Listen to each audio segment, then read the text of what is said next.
of A Modern Guide to Public Relations. Wow, I didn't have to look this time at my own title. So chapter 2 is Forget Your Story. So what did I mean by that? I really want to explain this because I really hope people got it, because my editor didn't like it. But I just said, you know what?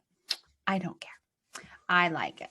Okay, so forget your story. I mean, like, forget your story. No, really, I think people get really intimidated when they need to start PR, especially if they're not used to it, which of course, I mean, that's why I kind of wrote this book. It's the tag, whatever the bottom part is called, Unveiling the Mystery of PR. Shouldn't be that mysterious. And I think it's just people get a little scared, and then PR people do a really good job of making it seem very mysterious. And so what we don't want to do is get stopped up trying to figure out our story before we actually do PR. And that's kind of a different way to go about it. It just is. Because what you want to do is you want to get warmed up.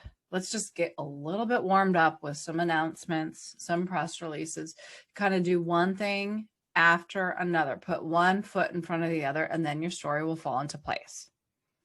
And so how you do that, how do you do PR without a story? It's really easy. You look at what is going on with you, with your company. What is the news about you? So you're trying to get in the news. So what is new about you? Not about like, what is the news covering? I mean, that's another thing, you could look at that. But what is new about you? So then what you want to do is write down everything that's new before you look at anything else. Just do a brain dump, all the new things. And then I have a list of the typical things that press covers. And I'm talking about like kind of easy things. So things that a typical business section or a community newspaper would cover, or maybe even an industry B2B trade. But because you just want to get like started, right? So just start with some easy things that don't really have to do with like a big old story, because it's just getting frequent press is good. You want to continuously stay in front of your audiences.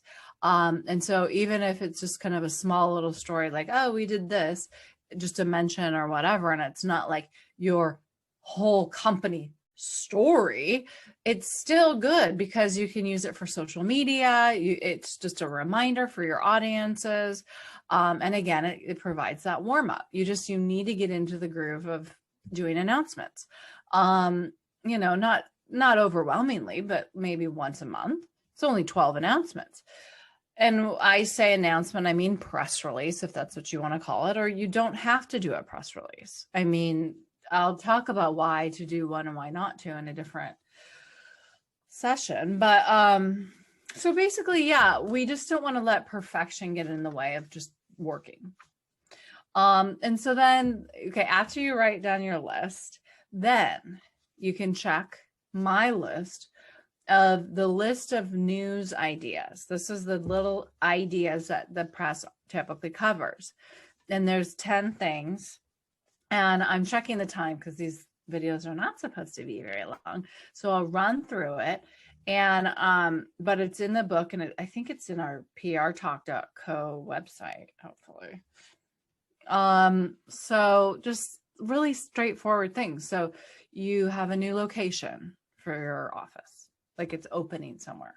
New location, you have a new service, and you have a new product creation. A new person was hired, higher level. Somebody makes a donation, not somebody, the company makes a big donation.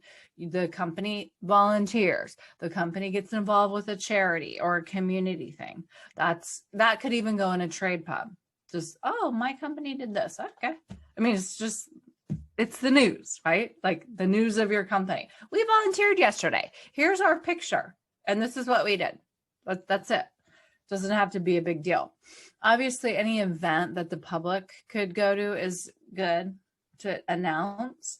And then you can recap what you did. So you can always do pre and post PR. So before the event and then after the event to kind of recap, like how much money was raised or how many people came.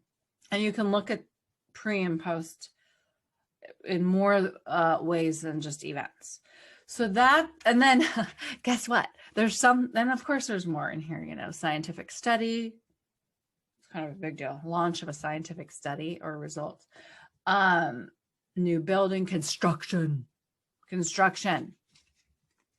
That helps getting like groundbreaking. PR it. Okay, funding. That's bugging me. I did not put this in the list. And I'll probably regret it till the day I die when somebody gets some funding. The press covers that. It's kind of annoying because like small companies don't get funded. So we don't get press, but we do with other things like volunteering or this or that. Okay, that's all I have today. So just do your brainstorm. Write down what's new before you go and look for this list, because lists pigeonhole our minds. So you want to think on your own, because who am I? I don't know if this is good. There's probably a lot more. Have a good day.